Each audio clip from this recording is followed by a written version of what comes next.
you should know that I've never seen any of that on camera before. It's not something I do. I was just curious, and it was pertinent. I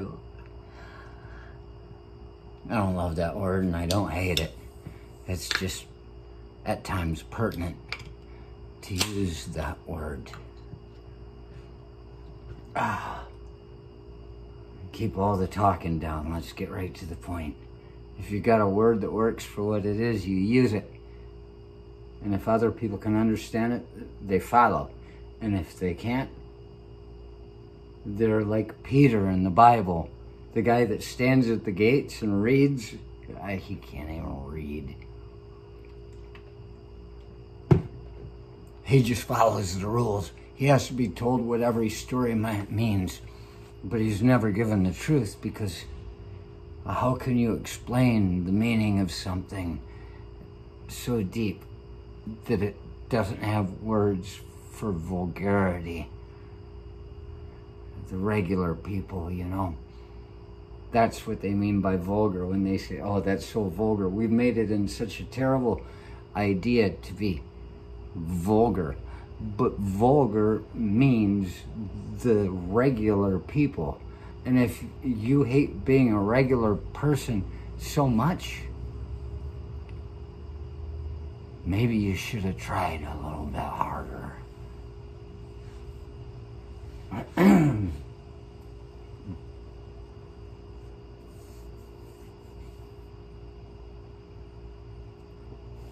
I'm vulgar, and it doesn't tear me up to think so. I never tried much harder.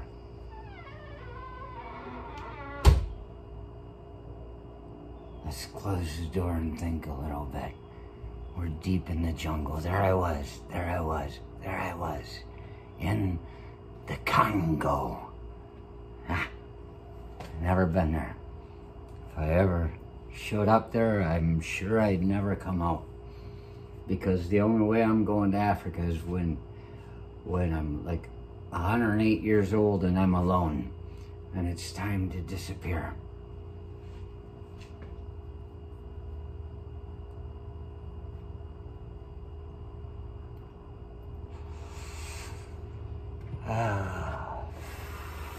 When I was living in San Jose.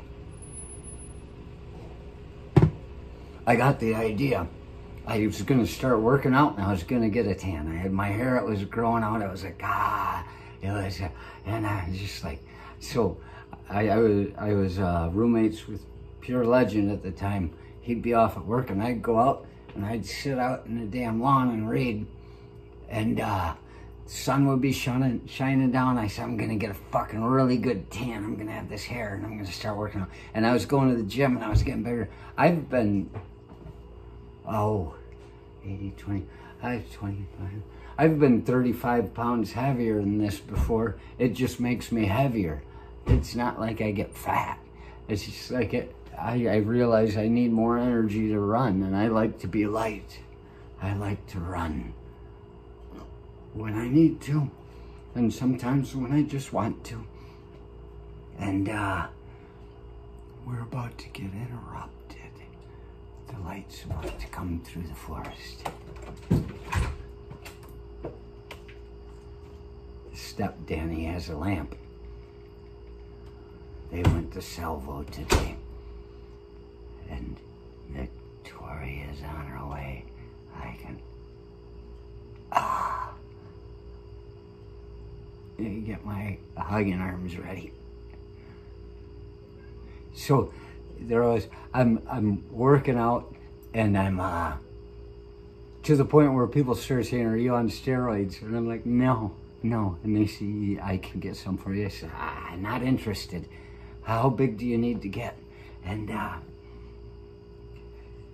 so I'm sitting out on the lawn, and the neighbor girl's coming down, and she works, and she's talking. I don't even know that she's interested in me, and I never even realized it till later. Nothing ever came of it, but her husband was at work, and I'm out there with my book, and I'm like, what? And she's talking to me. How would you ever know if somebody's attracted to you unless they touch you? Well, that doesn't always work either. you just think, oh, there must be something. There's a skeeter on my Peter, whack it off.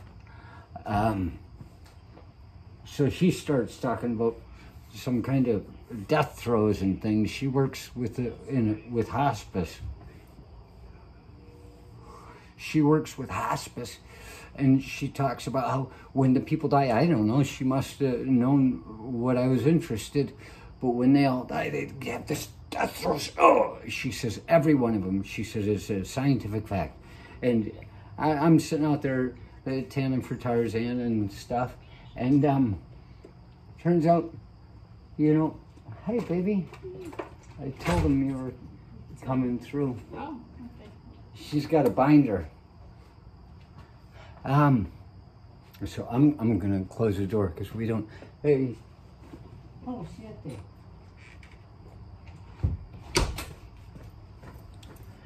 And she's talking to me about all this, about the death throes, and I'm thinking, you know, my mother, she had this dog that she watched it die. She told me about it. It was her dog. And he just sat there and he looked at her, and he was old. It was just a regular old age death. And she said he just let out his breath. He took one last breath looking at her and just let out his breath, and he was gone. She had him, found him, put him in his little blanket, a little pet carrier behind the wood pile, and where he went to hide, and he just died. And I said, there's no death throw there. And then when my mother died, and she took in a breath.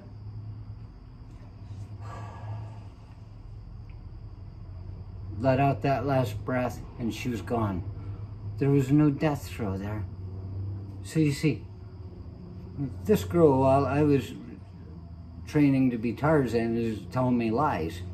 And maybe that's what ruined my chance, but I didn't even know they were doing a Tarzan until I was at the bus stop the one day there, and I was just like, I'm ready. When they start to do another Tarzan movie, I'm gonna try out for it.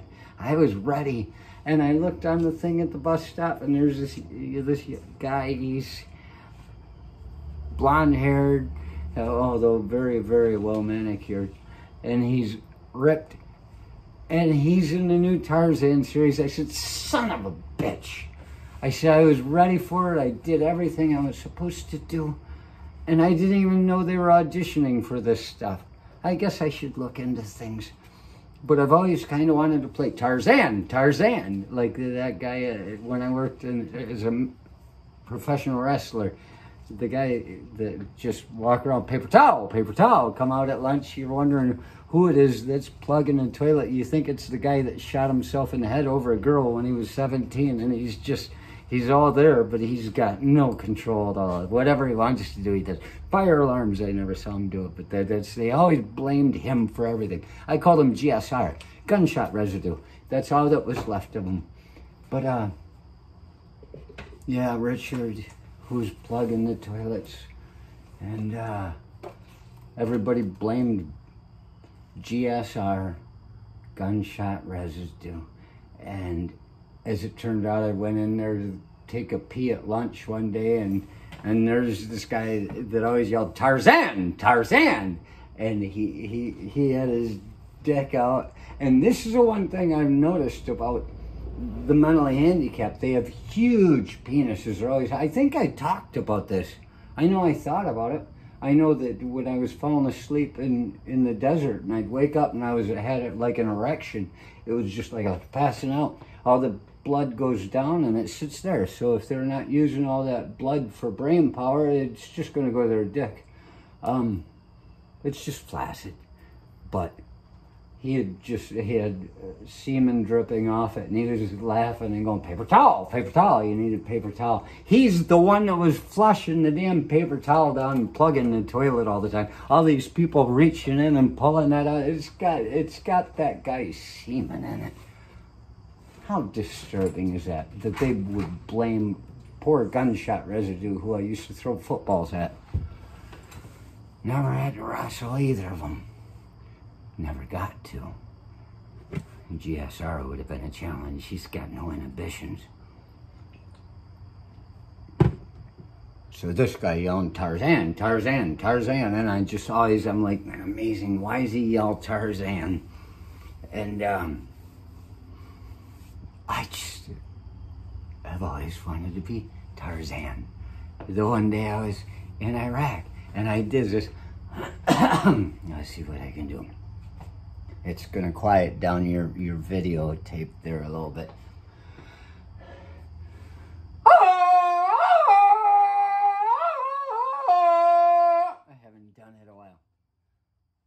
But I did that on a mountain in Tibet once when there was no girl, and I turned around, there was a girl there that was never there, because as soon as I turned, that girl I was alone on a mountaintop, and then these people came, and it's like, you start doing Tarzan, shit starts happening. So I've always had a thing for Tarzan, and I thought, oh, it's too late now, I don't mind going bald, but having just done this to my head, turn over a new leaf, get a fresh start, I realize I can be old Tarzan. I wasn't even getting ready for the movie. Nobody's wrestling him anymore. He's not wrestling gorillas anymore because they're all like, yeah, that fucking guy, he may be small, but he's good in a fight. He's smart because you're smarter than the gorillas. So he doesn't have to be as big, but he's still keeping to his diet plan, beer belly diet, and all that. And I've never read the book, Legend of Greystoke. I've never seen the movie.